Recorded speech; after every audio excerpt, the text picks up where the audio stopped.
ईश्वर निराकार है। बस ये निराकार को समझना ही कठिन है, यही समझ में नहीं आ रहा लोगों को। वो साकार बनाए बैठे हैं सारे, फोटो मूर्तियां एक से एक, बड़े बड़े मंदिर, हजारों हजारों मूर्तियां एक एक मंदिर में।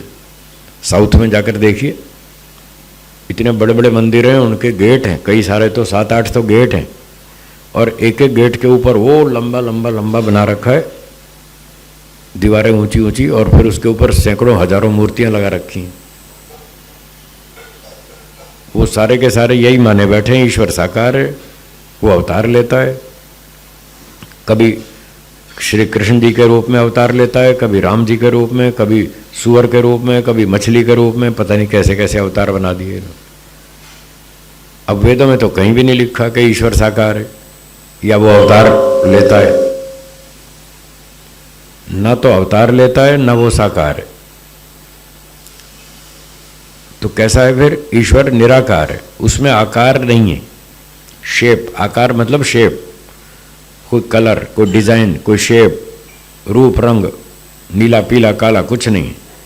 कोई चतुष्कोण हो, षडभुज हो, अष्टभुज हो, ऐसी कोई शेप वाला हो, कुछ नहीं।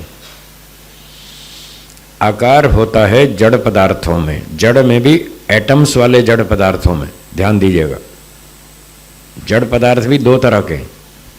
चलो आज आपको नई बात पता चलेगी। जड़ पदार्थ भी दो तरह के। एक जड़ पदार्थ ऐसे हैं जिनमें एटम्स होते हैं, परमाणु होते हैं। एक जड़ पदार्थ ऐसे होते हैं जिसमें एटम्स नहीं होते, फिर भी वो जड़ पदार्थ हैं। बिना एटम के भी जड़ पदार्थ होते हैं। जड़ चेतन की परिभाषा बताई थी मैंने, याद है? जड़ और चेतन की परिभाषा बताई थी ना।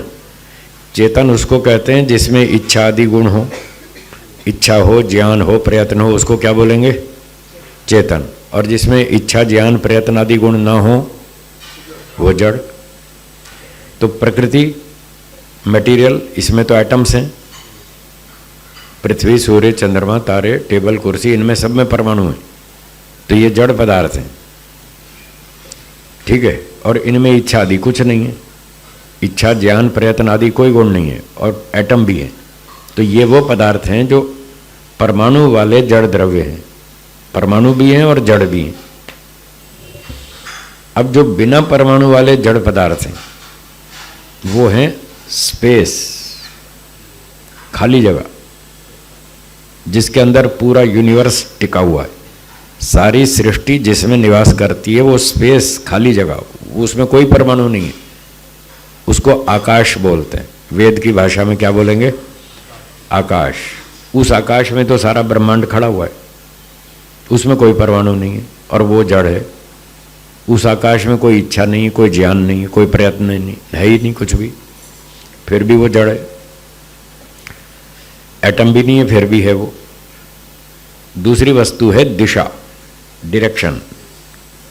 पूर्व, पश्चिम, उत्तर, दक्षिण, ये जो दिशाएं हैं, इसमें कोई परमाणु नहीं है, कोई एटम नहीं है, और इच्छा ज्ञान भी नहीं है, तो ये जड़ हुई। बिना परमाणु वाली दूसरी वस्तु दिशा, और तीसरी वस्तु टाइम, समय, काल। काल के भी कोई परमाणु नहीं है, और वो भी जड़ है। काल में कोई इच्छा नहीं, कोई ज्ञान नहीं, कोई प्रयत्न नहीं, तो टाइम भी तो कुछ है ना। तो वो ऐसा पदार्थ है जिसमें ज्ञान, इच्छा भी नहीं है, इसलिए चेतन नहीं है, और एटम नहीं है, इसलिए वो परमाणु वाला भी नहीं है, लेकिन है, जड़ तो है। टाइम के बिना तो आपका जीवन नहीं चले। आप पूछते हैं जी शाम को क्लास कितने बजे होगी, अब हमने टाइम नहीं बताएं तो आप कैसे आओगे टाइम पर? टाइम के बिना तो हम जी नहीं सकते। सारे काम चलते हैं, टाइम से चलते हैं। ट्रेन कितने बजे आएगी, फ्लाइट कितने बजे आएगी, भोजन कितने बजे मिलेगा, हैं? टाइम के बिना तो क्या होता है? आप कार खरीदते हैं, क्यों साहब नई है? बोले हाँ बिल्कुल ब्रांड न्यू, नई है। फिर दूसरी कार देखी, ये तो यूज्ड कार है। अच्छा कब खरीदी थी? इसको 6 महीना हो गया। तो टाइम के बिना तो पता क्या चलेगा ये कितनी पुरानी है। तो टाइम के बिना कोई व्यवहार नहीं चल पाएगा। इसलिए समय भी एक वस्तु है, एक द्रव्य है,